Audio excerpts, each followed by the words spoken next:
the shoot included more than 10 layouts, naging madali at smooth naman ang transition from one look to the next.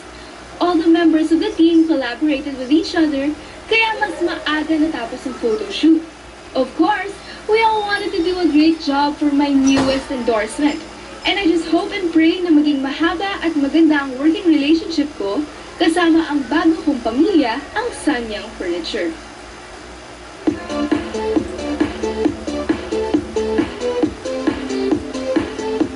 For the makeup, on my end, we start off with clean. Add lang kami ng add until we reach the glam look. The directive there was to make Sarah look beautiful, approachable, and friendly pa rin kahit glamorous. And then next, medyo gumaglam up na tayo. Naka-jumpsuit si Sarah na pink. My favorite layout would probably be the one where she was wearing pink. Sarah looks good talaga yung pink eh. So, nag-glow yung skin niya, yung mata niya.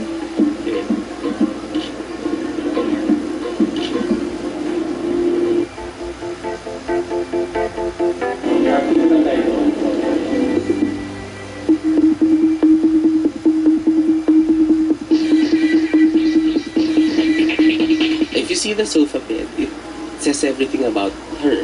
There's a star there, so that's why we chose that sofa bed for her, because it's just basically her, a star.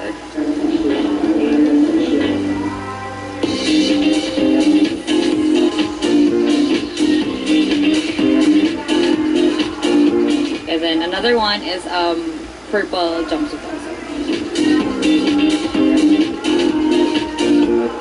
It was a leather recliner, one of the high-end products that the Furniture Republic is selling. Basically, just putting balance between the star and the product that we are selling. This is our first time to meet Miss Sarah Geronimo, and they were so surprised kasi they thought Sarah is Sarah, you know. We have expectation of a pop star na medyo diva yan, but surprisingly, when we met her the first time, she's so simple, she's so down to earth. It's so easy to talk to her. And I think for a person who has achieved her status, it's not common that you see a person who still listens. She still listens to us.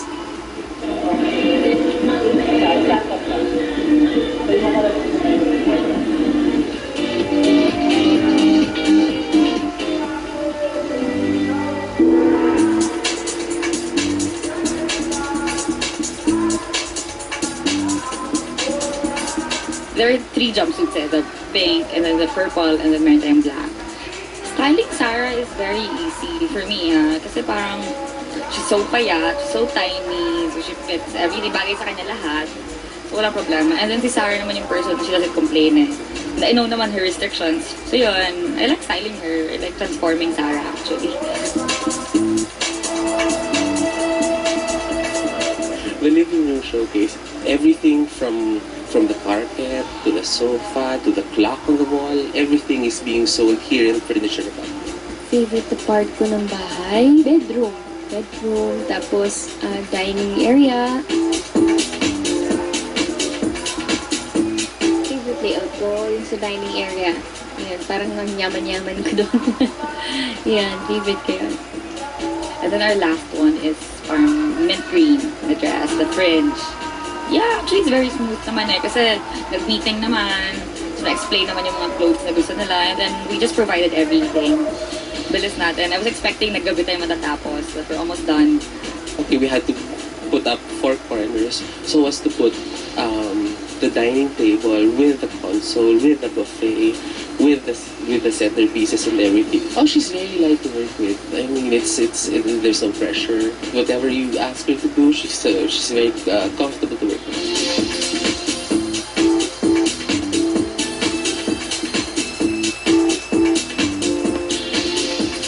Very fast. Our photographer was Ronnie Salvacion. He did a very nice job with the photos. I think Sarah is a very effective endorser. And I think na parang, ano naman kasi siya, very credible, diba?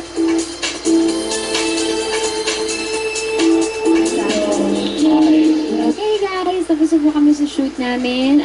We did 10 layouts para sa Sanyang Furniture. Nag-enjoy po ako. At thank you to my glam team, kala Kat Sobrevega, Cam Q team, and Miss Jella Laura, the makeup artist, and si Bren for my hair. Thank you, bye-bye!